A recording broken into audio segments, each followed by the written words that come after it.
Haleluya, haleluya, shalom blessed people. Kiranya berkat dan damai sejahtera Allah di dalam Tuhan Yesus Kristus menjadi bagian kita sepanjang hari ini.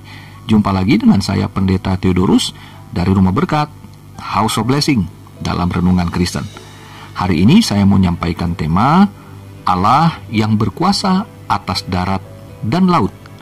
Pelajaran kehidupan, penciptaan hari ketiga, terambil dari Kejadian pasal 1 ayat 9 sampai 13.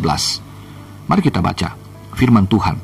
Berfirmanlah Allah, hendaklah segala air yang di bawah langit berkumpul pada satu tempat, sehingga kelihatan yang kering, dan jadilah demikian. Lalu Allah menamai yang kering itu darat, dan kumpulan air itu dinamainya laut.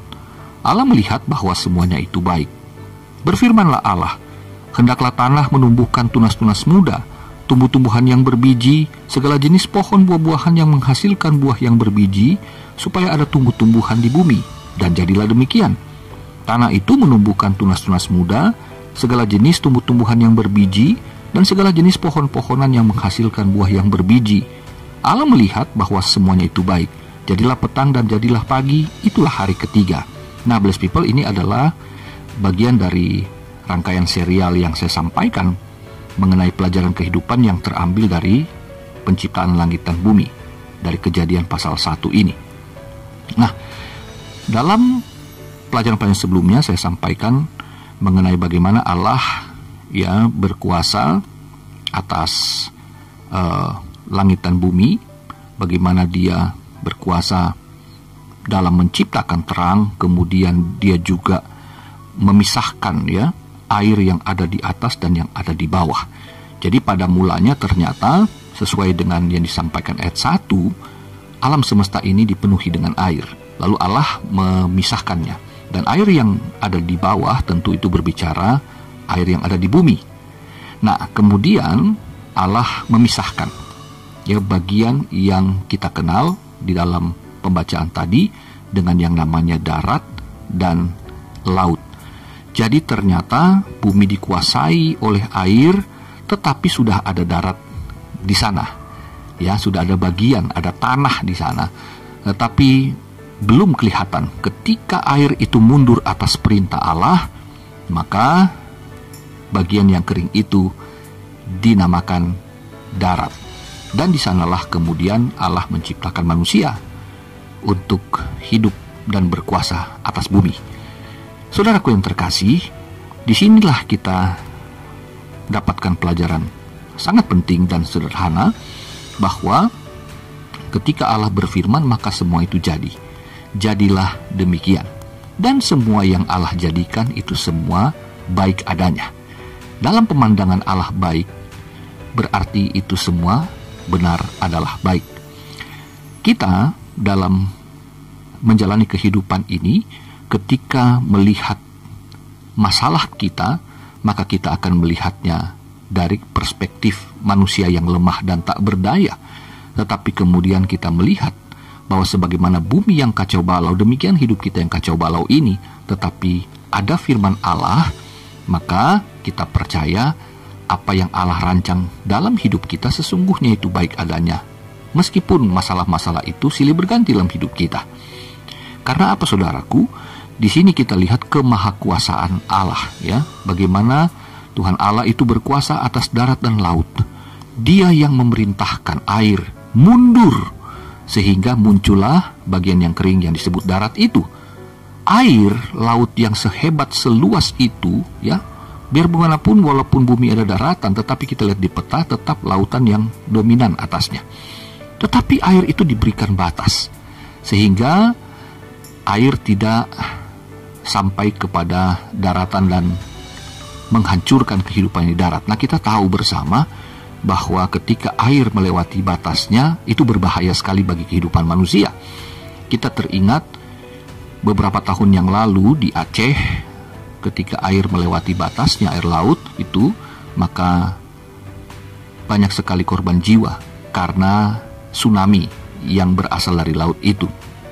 Nah, saudaraku, orang-orang di dunia kuno juga memahami bahwa lautan atau samudra itu juga dapat dilambangkan dengan permasalahan dan penderitaan hidup. Seperti di Mazmur 42 ayat 8, dan Mazmur 69 ayat 3, ayat 15 dan 16.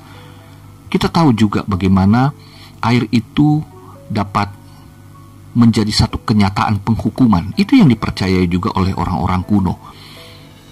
Dalam Kejadian pasal 7, kita melihat bagaimana Allah menghukum bumi dengan air bah. Betapa bumi kemudian meluluh lantakkan semua kehidupan yang ada di muka bumi ini.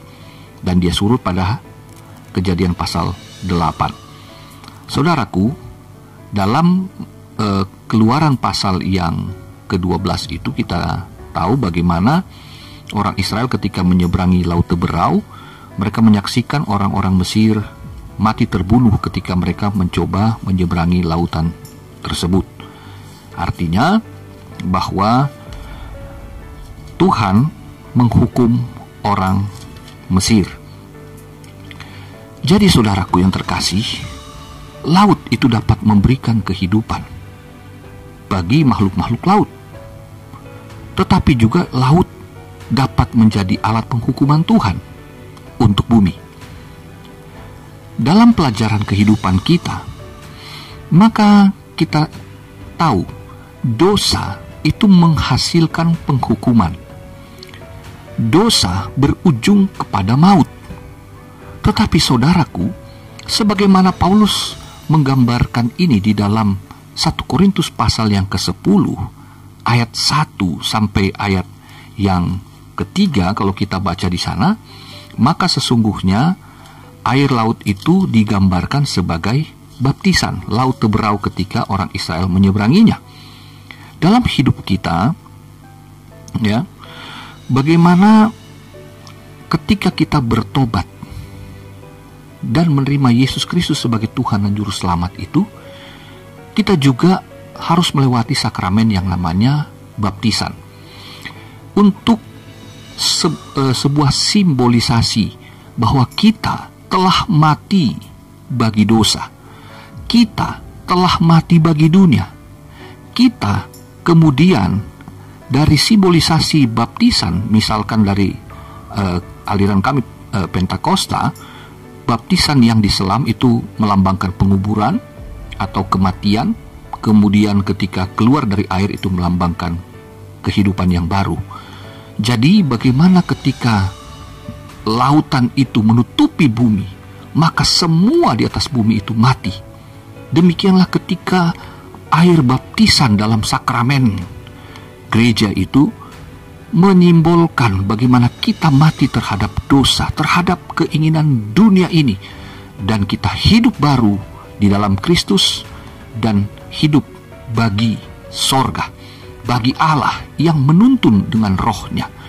Saudara yang terkasih dalam Tuhan, ketika kita bertobat, ketika kita sudah hidup baru dalam Kristus, maka sebagaimana laut itu mundur dan tampaklah bagian yang kering daratan, di mana Allah menumbuhkan kehidupan di sana. Ada tumbuh-tumbuhan, ada rumput-rumputan, ada biji-bijian dan buah-buahan yang ada di sana. Maka demikianlah dengan hidup saudara dan saya. Ketika kita bertobat, dibaptis, maka kemudian kehidupan baru itu muncul. Maka kita dituntun oleh roh dan firman-Nya. Lalu kemudian Alkitab mengatakan, dari hidup ini pastilah muncul buah-buah kehidupan, yaitu buah roh, buah-buah yang menunjukkan karakter Kristus itu. Saudara yang terkasih dalam Tuhan, ini adalah pelajaran yang sangat penting bagi kehidupan kita secara spiritual. Ya, bagaimana laut mematikan kehidupan yang merupakan penghukuman Tuhan atas dosa dalam Kejadian pasal 7 itu. Dosa manusia, demikianlah dosa, perbuatan jahat orang Mesir, itu dihukum dengan lautan. Maka demikianlah kita dengan pembaptisan, maka semua dosa-dosa yang mematikan kita, yang mematikan hubungan kita dengan Allah yang hidup itu, maka setiap kehidupan kita dimatikan secara rohani dan kita dihidupkan kembali oleh kuasa kebangkitan Kristus, dan kita hidup berkenan di hadapan Allah. Dalam kehidupan sehari-hari juga saudaraku, kita juga menghadapi permasalahan dan penderitaan. Tetapi sebagaimana laut itu diberikan batas oleh Tuhan dan dia tidak berani untuk melewatinya, lautan itu tunduk pada firman Allah. Demikian juga saudaraku, ketika kita berpegang penuh pada firman Allah, Alkitab berkata pencobaan-pencobaanmu tidak akan melampaui batas kekuatanmu. Sebagaimana laut diberikan batas, Tuhan pun memberikan batas atas setiap persoalan penderitaan, bahkan pencobaan dari iblis pun Tuhan nyatakan batasan. Engkau boleh mengambil semua daripadanya, tetapi soal nyawa itu adalah hakku. Itu dapat kita pelajari dalam kitab Ayub pasal 1 dan pasal 2. Saudaraku, betapa kita hidup dalam dunia ini. Ada begitu banyak penderitaan, tetapi kita yang sudah hidup baru dalam Kristus, mari kita hidup dalam terang firman-Nya sesuai arahan Roh Kudus-Nya dalam batin kita. Maka kita berpegang dengan iman bahwa Allah yang memberikan kita kehidupan rohani, Dia yang memampukan kita untuk menghasilkan buah-buah kebenaran. Maka kita pun mengatasi masalah, menyikapi persoalan hidup dengan kebenaran Allah, bukan dengan kekuatan daging, tetapi mengharapkan pertolongan itu dari sorga, dari Allah. Ketika kita berpegang pada firman-Nya, iman kita timbul. Maka iman itulah yang menghasilkan pengharapan penuh bahwa Allah tidak berdiam diri di dalam segala persoalan yang kita hadapi. Mari percaya, kita tahu Allah turut bekerja dalam segala perkara yang mendatangkan kebaikan bagi kita. Persoalan saudara dan saya adalah baik adanya, karena itu pasti mendatangkan kebaikan. Percayalah saudaraku, mari jalani hari ini dengan penuh sukacita. Selamat beraktivitas, Tuhan Yesus memberkatimu. Haleluya, bless people.